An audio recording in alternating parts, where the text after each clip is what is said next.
সুখ, শান্তি ও সমৃদ্ধির ছায়ায় বাংলাদেশকে এগিয়ে নেবার প্রত্যয়ে নিরলস কাজ করে যাচ্ছে দেশের অন্যতম প্রধান শিল্পগোষ্ঠী পিএইচপি ফ্যামিলি।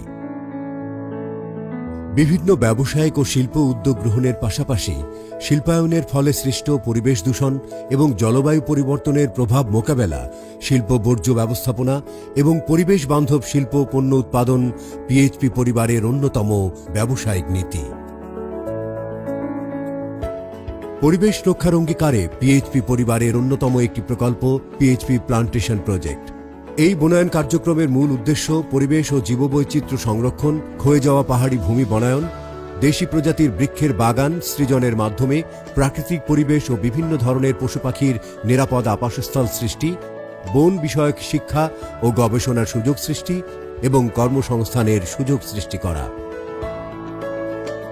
পিএইচপি ফ্যামিলির পক্ষ থেকে আমাকে যখন অনুরোধ করা হয় ওনাদের এই পাহাড়ি এলাকাটাকে বনায়ন করে দিতে হবে, তখন আমরা প্রথমে পুরা জায়গাটা জরিপ করে এখানে 5 একর করে আমরা কিছু ব্লক ভাগ করলাম। পিএইচপি ফ্লোট গ্লাস ইন্ডাস্ট্রিজের উত্তর পূর্ব পাশে 160 একর পাহাড়ি জমিতে 2005 সাল থেকে বিভিন্ন ধরনের বনজ, ফলজ ও ঔষধি প্রজাতির বৃক্ষের সমন্বয়ে এক সবুজ অরণ্য গড়ে তোলা হয়েছে। এই বনায়ন কার্যক্রমে বিজ্ঞানসম্মত একক ও মিশ্র ব্লক পদ্ধতিতে স্বল্প দীর্ঘমেয়াদী 76 প্রজাতির বনজ, ফলজ ও ঔষধি বৃক্ষের 2,01,847টি চারা রোপণ করা হয়েছিল, যার মধ্যে বর্তমানে 36 বৃক্ষ প্রজাতির 1,17,872টি, 30 ফলজ প্রজাতির 4,740টি ও 8 ঔষধি প্রজাতির 2,488টি সহ সর্বমোট 1,25,120টি গাছ বেঁচে আছে।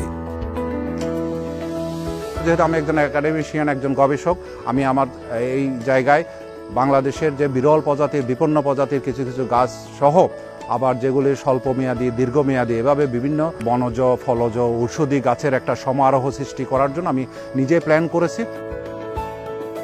এই বন ও বাগানের আরেকটি বৈশিষ্ট্য হচ্ছে বিপন্ন বা বিরল প্রজাতির বিভিন্ন বৃক্ষের সংরক্ষণ করা।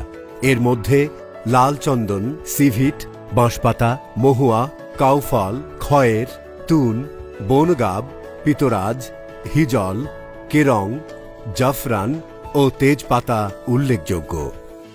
অপরদিকে পরীক্ষামূলকভাবে আগর প্রজাতির একটি একক ব্লক বাগান সৃজন করা হয়েছে, যা কিছুদিনের মধ্যে আগর তেল উৎপাদনের উপযুক্ত হবে।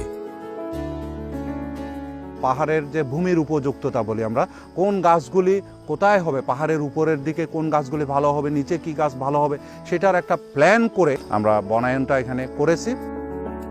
প্রতিটি গাছের চারাকে একটি আইডি নাম্বার দেওয়া হয়েছে, যাতে সহজে চিহ্নিত করা যায় এবং প্রজাতির নাম, রোপণের তারিখ, নিয়মিত চারা বা গাছের পরিমাপ করে সংশ্লিষ্ট সকল তথ্য সংরক্ষণ করা যায়। আমি এখানে গবেষণা করার একটা সুযোগ সৃষ্টি করে দিয়েছি, যাতে ভবিষ্যতে বনবিদ্যা বিষয়ক লেখাপড়ায় যারা আগ্রহী থাকবে তারা এখানে এসে গাছের যে আস্তে আস্তে যে বেড়ে উঠছে বা এটার কেন বাড়ছে না, কোনটা বেশি বাড়ছে, কি কারণ, এগুলো অনুসন্ধান করার জন্য এখানে গবেষণা করার ভবিষ্যতে প্রচুর সুযোগ আছে। প্রকল্প এলাকার চারপাশে প্রাকৃতিক ও মানুষের সৃষ্ট আগুনের হাত থেকে এই গাছগুলোকে রক্ষার জন্য সীমানা বরাবর ফায়ার লাইন স্থাপন করে নিরাপত্তা নিশ্চিত করা হয়েছে। এত বড় একটা বনায়ন করা আসলে একটা প্রশংসনীয় উদ্যোগ, এবং এই উদ্যোগের মাধ্যমে আমি বলি এটা যদি ক্ষুদ্র প্রয়াস, কিন্তু এভাবে যদি সবাই এগিয়ে আসে, আমরা ভবিষ্যতে আমরা এই যে গ্লোবাল ওয়ার্মিংয়ের যে ঝুঁকি, সেটা থেকে আমরা আমাদের বিশ্বকে বাঁচিয়ে রাখতে পারবো আরও অনেক দিন। এই পাহাড়ি বনভূমির মাঝে অবস্থিত 4টি প্রাকৃতিক লেকের পানি যথাযথভাবে সংরক্ষণ ও প্রক্রিয়াজাত করে উৎপাদন প্রক্রিয়ায় ব্যবহার করা হয়। ফলে অত্র এলাকা জুড়ে ভূগর্ভস্থ পানির স্তর সাশ্রয় হচ্ছে, যা পরিবেশের ভারসাম্য রক্ষায় অত্যন্ত উপযোগী।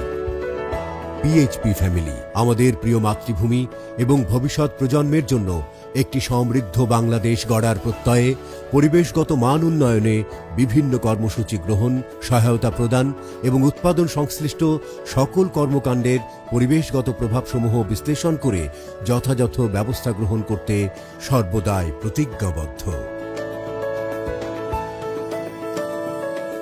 বাংলার মুখ আমি দেখিয়াছি, তাই আমি পৃথিবীর রূপ খুঁজিতে যাই না আর।